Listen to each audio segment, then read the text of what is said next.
Hello friends, welcome to Tamil சமையல். இன்றைக்கி நம்ம சேனலில் கோதுமை ரவை உப்புமா எப்படி செய்கிறதுன்னு பார்க்கலாம். இது காலையில் பிரேக்ஃபாஸ்ட்டுக்கு அப்புறம் நைட் டின்னருக்கு எல்லாத்துக்குமே ரொம்ப ரொம்ப சூப்பராக இருக்கும். இதில் நம்ம வெஜிடபிள்ஸ் எல்லாம் சேர்த்து செய்கிறதுனால ரொம்ப ஹெல்த்தியும் கூட. இது ரொம்பவே டேஸ்டியாக உதிரி உதிரியாக எப்படி செய்கிறதுன்னு பார்க்கலாம். இந்த உப்புமா பண்ணுறதுக்கு நான் ஒரு வெங்காயம் இந்த மாதிரி கட் பண்ணி வச்சுருக்கேன். 2 பச்சை மிளகாய், கொஞ்சமாக கருவேப்பிலை, ஒரு சின்ன தக்காளி கட் பண்ணி வச்சுருக்கேன்.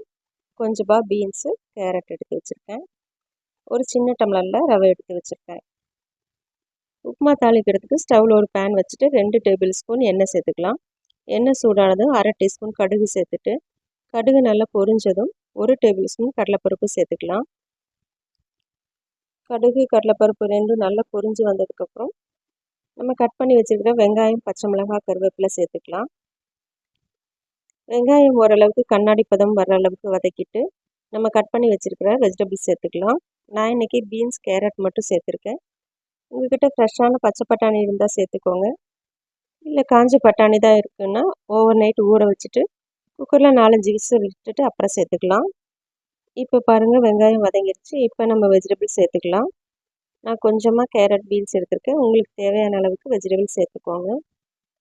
காய் சேர்த்ததுக்கப்புறம் எண்ணெயிலேயே கொஞ்சம் நேரம் வதக்கி விட்டுக்கலாம். இப்போ நம்ம கட் பண்ணி வச்சுருக்கிற தக்காளி சேர்த்துட்டு உப்புமாவுக்கு தேவையான அளவு உப்பு சேர்த்துக்கலாம். இப்போ எல்லாத்தையும் நல்லா மிக்ஸ் பண்ணி விட்டுட்டு மூடி போட்டு மூடி ஒரு 2 நிமிஷம் மட்டும் வேக வச்சுக்கலாம். தண்ணி எதுவும் சேர்க்க வேண்டாம், அப்படியே மூடி போட்டு மூடிட்டு வேக வச்சு எடுத்துக்கலாம். இப்போ பாருங்கள், 2 நிமிஷத்துக்கு அப்புறம் ஓப்பன் பண்ணி பார்க்கலாம்.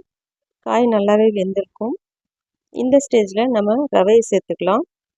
ரவையை சேர்த்து இந்த எண்ணெயிலே நல்லா வதக்கி விடும்போது உப்புமா ரொம்பவே டேஸ்டியாக இருக்கும். இப்போ ரவையை சேர்த்ததுக்கப்புறம் 2 நிமிஷத்துக்கு கைவிடாமல் நல்லா கலந்துகிட்டே இருக்கணும். அப்போ தான் அடி பிடிக்காமல் இருக்கும். ரவை வறுத்துட்ருக்கிற இந்த நேரத்தில் நம்ம தண்ணி சூடு பண்ணிக்கலாம். நம்ம 1 டம்ளர் ரவை எடுத்திருக்கோம், அதுக்கு 2 டம்ளர் தண்ணி சரியாக இருக்கும். தண்ணியை சேர்த்துட்டு நல்லா கொதிக்க வச்சுக்கணும். பாருங்கள், இந்த மாதிரி நல்லா கொதிச்சுட்ருக்கும்போது தண்ணி எடுத்து நம்ம உப்புமாவில் சேர்த்துக்கலாம். சுடு தண்ணி சேர்க்கும்போது பார்த்து கவனமாக சேர்த்துக்கோங்க. தண்ணி சேர்த்ததுக்கப்புறம் நல்லா கலந்து விட்டுக்கலாம். கட்டி எதுவும் பிடிக்காது, நல்லாவே கலந்து விட்டுக்கலாம். ஸ்டவ்வை சிம்மில் வச்சுட்டு மூடி போட்டு மூடிட்டு 5 நிமிஷத்துக்கு வேக வச்சுக்கலாம். இடையிடையே எடுத்து கலந்து விட்டுட்டே இருக்கணும், அப்போ தான் அடி பிடிக்காமல் இருக்கும். 5 நிமிஷத்துக்கு அப்புறம் ஓப்பன் பண்ணி பார்க்கலாம். உப்புமா நல்லா வெந்திருக்கு. எவ்வளோ உதிரி உதிரியாக ரொம்ப சூப்பராக வந்திருக்குன்னு பாருங்கள். இது சாப்பிட்றதுக்கு ரொம்பவே டேஸ்டியாக இருக்கும். இது கூட நம்ம வெஜிடபிள்ஸ் எல்லாம் சேர்த்துருக்கனால ரொம்பவே ஹெல்த்தியும் கூட. நான் சொன்ன அளவுகளோட நீங்களும் இந்த உப்புமாவை ட்ரை பண்ணி பாருங்கள். இந்த உப்புமாவுக்கு நான் தேங்காய் சட்னியோடு வச்சு சர்வ் பண்ணுறேன். நீங்கள் நார்மல் தயிர் பச்சடி வச்சு கூட சர்வ் பண்ணலாம், அதுவும் ரொம்பவே சூப்பராக இருக்கும். இந்த வீடியோ உங்களுக்கு பிடிச்சதுன்னா லைக் பண்ணிவிட்டு தமிழ் சமையலுக்கு சப்ஸ்கிரைப் பண்ணிக்கோங்க. தேங்க்ஸ் ஃபார் வாட்சிங்.